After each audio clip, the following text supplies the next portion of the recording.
Please go ahead. My question is for you. Since you're an atheist and you don't believe in God, your starting point is, matter, time, and chance. Matter when you look at the primordial soup, blah blah blah blah, or time is just as it's moving right now. Having said that, since they're always changing, truth as a category can't exist because what is true today, as time, matter, and chance are changing, it can't be the same tomorrow. So, but you seem to believe in truth as a category does exist. Why do you say that? Because what's true right now is definitively true right now. It doesn't matter if it's not true tomorrow. It's true in that discrete measure, and therefore, in at least a metaphorical sense, truth exists. Whether you want to say that it's conceptually, we conceive of it. But when I conceded that point about truth, what I'm saying is that it goes back to the logical absolutes. Whatever this is, that's what it is, and it's not something else, and it's not neither or both. And it is that at an instantaneous moment that you can't really define. So I have no problem at all with the idea that something is true, or that there may be a metaphorical category, a way of thinking about truth in which it becomes that kind of category. Do I look at the universe and say, there's physical, conceptual, and truth? No, not really. Not as an extant thing. Is truth enduring? Is there in a category of enduring truth? I don't know. Because if you follow that through, then the only conclusion you can come to is that all truth is relative. No, I don't know how that's the only conclusion you come to. A rock is a rock. What other conclusion is there? A rock is a rock irrespective of what anybody else thinks about it. And therefore, that is the truth that is not relative. You mentioned a couple times that atheism, materialism, disregards this notion that there is any objectivity, that it all becomes subjective, and that's not remotely true. The endeavor of science is to describe and understand the objective natural world to the best of our ability. There's no denial that Saturn exists, and that same thing applies pretty much across the board. But the questions of the truth of morality, the existence of morality, is not a question of empirical science. It's a question of values. It's a question of presuppositions. Now, if no category of enduring truth exists, then morality, by definition, by necessity, has to be relative. It may be the case that there are scientific truths to be learned about morality, which is in part the case that Sam Harris is making. And it's part of what I'm saying. That if you think about it, in any particular situation, there are a number of possible actions. And some of them are better and some of them are worse. Which means out of the finite pool of actions for this particular situation, there is a set, it may be a set of 1, it may be a set of 50,000, that represent the pinnacle, best moral action for that scenario. In that situation, that is objective. It is independent of each individual observer. But here's my problem with that. See, and I don't mean to be offensive, I really don't. Every time atheism tries to meld morality with a system. I'm sorry I'm offensive. Some people are not going to like this. It always ends up in more blood. You've never seen it. What you've seen are ideologies that were consistent, or perhaps the enforced position of there will be no religion. That is an ideology. It is consistent with, but not caused by atheism. If you're going to talk about cause, you need something that's both necessary and sufficient. And atheism is neither necessary nor sufficient to the type of ideology that ends up in gulags. Theoretical. Yeah, theoretical. See, the only stand against the atheist program. I'm not saying all atheists are like this. Understand that. Well, it seems like nonsensical to say the atheist program, because you're talking about something that doesn't exist. The grand ideologies of the last century have always been atheistic and therefore utopic in scope. Okay, and the only thing that stands against them is an appeal to transcendent morality. Wow. Totalitarianism, Let's go to the question. I'm not saying all atheists are totalitarians. I'm saying totalitarianism is by necessity atheistic. And there is no stand against that except an appeal to transcendent and enduring truth. Really quickly, in like 5 seconds. Even if it was necessarily atheistic, atheism is not sufficient. You need both to determine a cause. And it is intellectually dishonest to assert cause absent both of those. I'm not saying that atheists will become totalitarian. I'm not saying that. I'm not making a judgment. Hitler and Stalin both had mustaches. Now we're talking about correlation versus causation. The fact that something is correlated with something. Nazism and Marxism denies the transcendent character of the individual person. So do I. I know you do. Well, That's why it's a fundamental question of our age. So we have a side debate in addition to sidetrack this. So keep going. Yes, please, next question. Father Chakotsa, Yeah.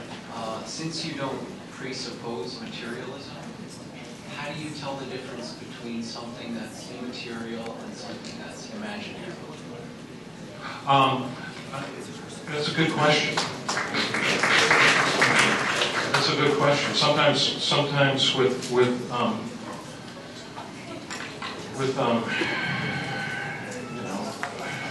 well, I'm thinking. See, imaginary. I mean, there's a pejorative. I hear what you're saying. There's a pejorative attached to it, but I think that human imagination is one of the tremendous gifts. I think one of the things that and this needs to be developed in our theology, but in our anthropology. But one of the things that really shows that we were created in the image and likeness of God, I hold Genesis to be true, not literal, not historical, but true, is our natural aptitude for creativity, of taking the stuff of creation, words, clay, whatever, and refashioning it into something that's larger than we are, and that speaks to a truth greater than the artist possesses, right? So I see human imagination as critical to human self-identity, and also the awareness of man's own transcendence. Okay, but that has to occur, and it will only occur if the notion that a transcendent truth exists, because it calls man to reach outside of himself and to reach higher.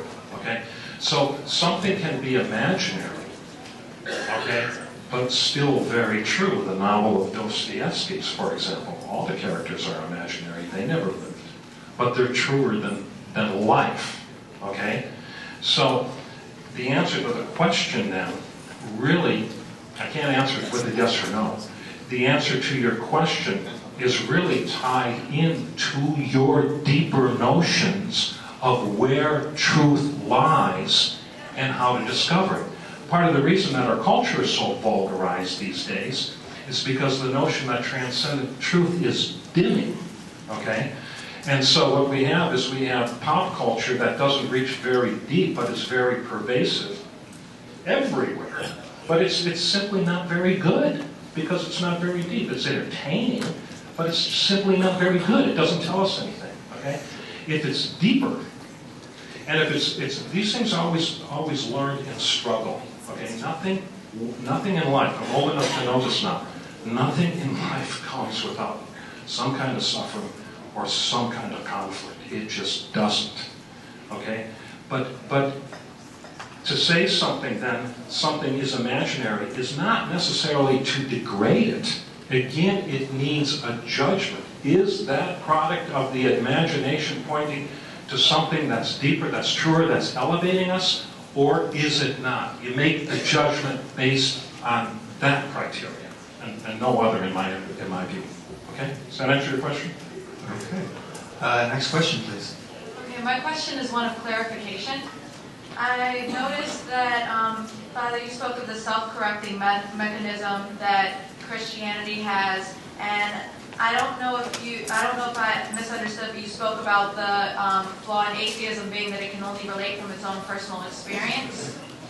And then, Mr. Dillahunty, you spoke about the rational analysis of cause and effect, and evaluating our decisions, and then changing our beliefs as a result.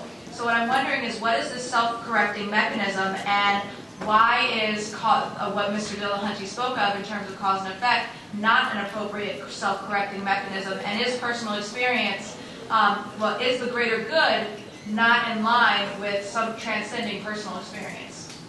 Because my presupposition is that morality is not quantifiable. It reaches into the deeper areas of human experience, like creativity, like I just defined, okay? The self-correcting mechanism is this, is that a brave soul comes forward and says you're wrong, okay?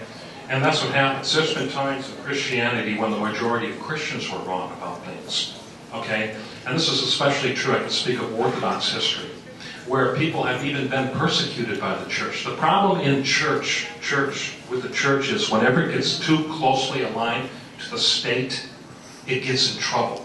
And it does things it should not do. Now, you always have people who stand up and say, no, wrong. Lots of times, those people even get persecuted by the church. Okay? But the next generation sees the rightness of their words and it self-corrects. So the self-correction occurs because of, number one, the individual bravery of lone prophets, so to speak. But these lone prophets, it's just like Martin Luther King. Okay? You know why he succeeded? Read his speeches. He was a lone prophet in American culture. You know why he succeeded? Because he called the deepest moral impulses from the people forward, and all his language, remember I said truth comes into the world through a word?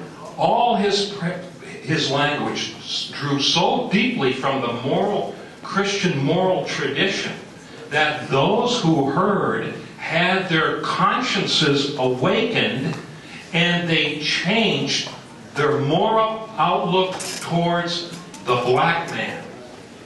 That's how it works. That's the self-correcting mechanism. Because if morality is reference to something beyond your individual experience, to an authority, to a category, whatever, higher than yourself, okay, then the appeal you bring forward, if true, rouses the consciousness of people. We've seen that in the church, we've seen it with Martin Luther King Jr. Okay.